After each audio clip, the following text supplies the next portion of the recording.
So this is part two of the Kobe conspiracy, if you want to call it that, or whatever we call it. But I got some like in my mind. I've been looking at some other stuff that nobody been talking about, and it's so crazy that the number one song. See, this is I'm gonna go straight into it, and I don't be knowing what I'm talking about. I just maybe I do, maybe I don't. I don't know, but I be seeing other shit. But when you look at I'm looking at the climate and everything that's going on. And then when I look at the box, that song, the box, I just have to stick in the box. Have to put the stick in the box. Pull out the whole damn seal. I'ma get lazy. But if you listen to that song, in that song he says the private I'm flying in, I don't want to fly in. He said the private I'm flying in, don't ever want to fly again. I take my chances in traffic. The private I'm flying in, I don't want to fly again.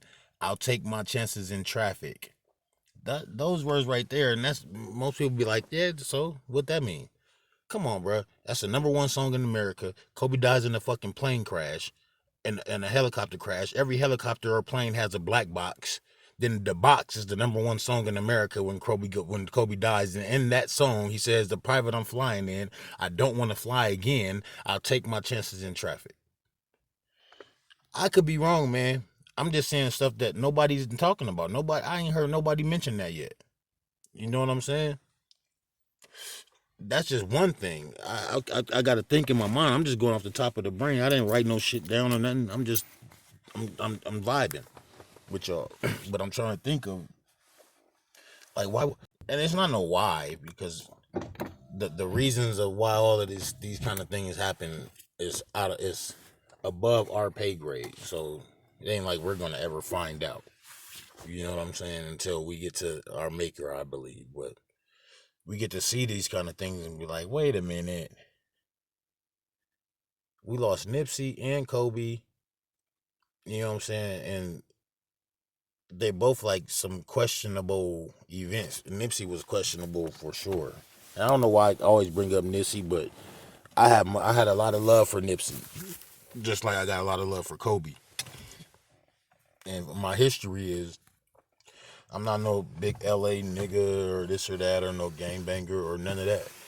I lived in LA from the age of I was born in Orange County in the city of Orange, and then I moved to LA with my mom and my grandma, and my family, however that worked out. But pretty much I've been a LA baby since I was 16 or till I was 16. Then my mom moved us out to the Inland Empire when I was 16. But 16 years is a lot. I learned a lot out there in LA area from that time. You know what I'm saying? I'm 39 now, so I learned a lot. And I know that the way that I don't know, man, because I don't want to be stepping on no toes and these niggas, this nigga,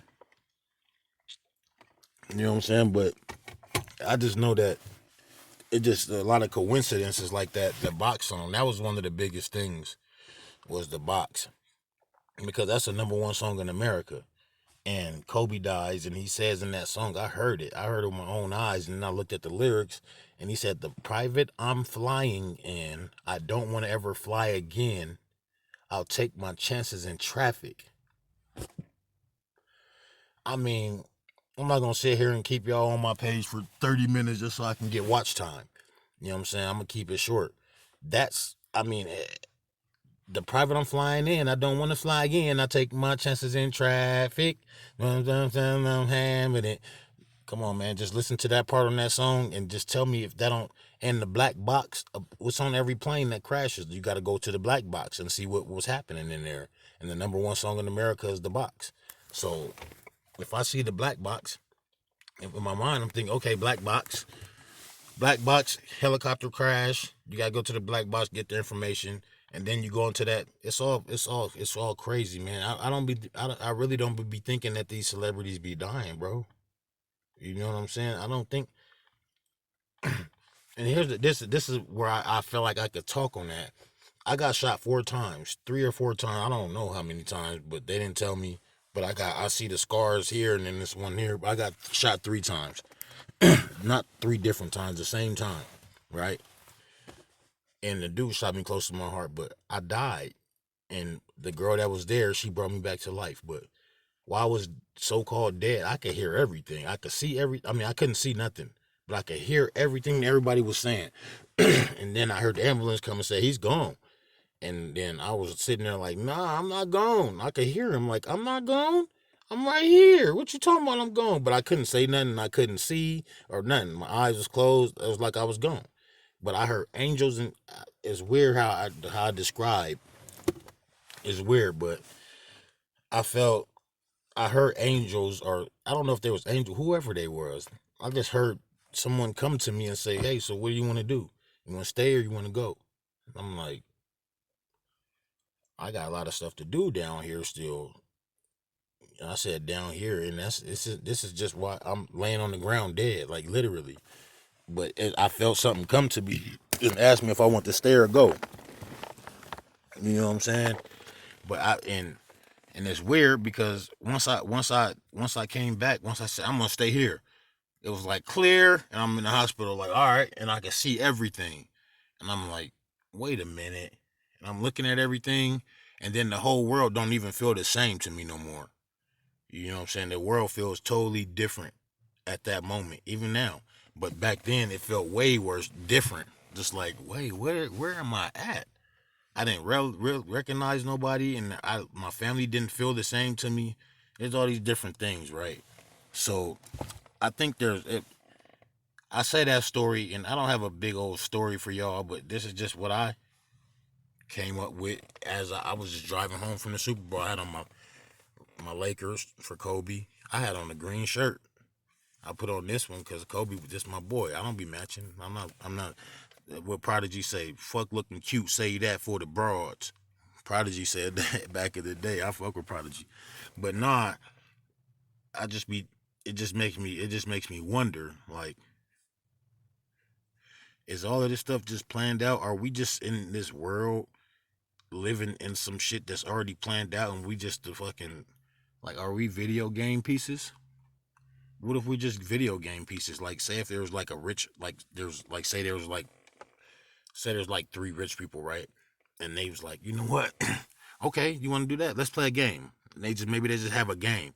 Let's see how many people we can make rich in 1,000 days. Let's see how many people go poor. I'm not saying like that's how it goes, but I think there's some kind of game that the rich are playing to because if you think about it, once you get so much money, then what's next? Like that's if everyone's saying no, get to the bag, get to the bag, get to the bag, get to the bag. How much money is enough? How much of the bag is enough? You know what I'm saying? But it's never enough. But I'll come back with another one. But this was I was just referencing that box, and my phone's finna cut off soon. So just watch, go look and listen to the box, and just listen to the words in there. Maybe I'll miss something in that song too.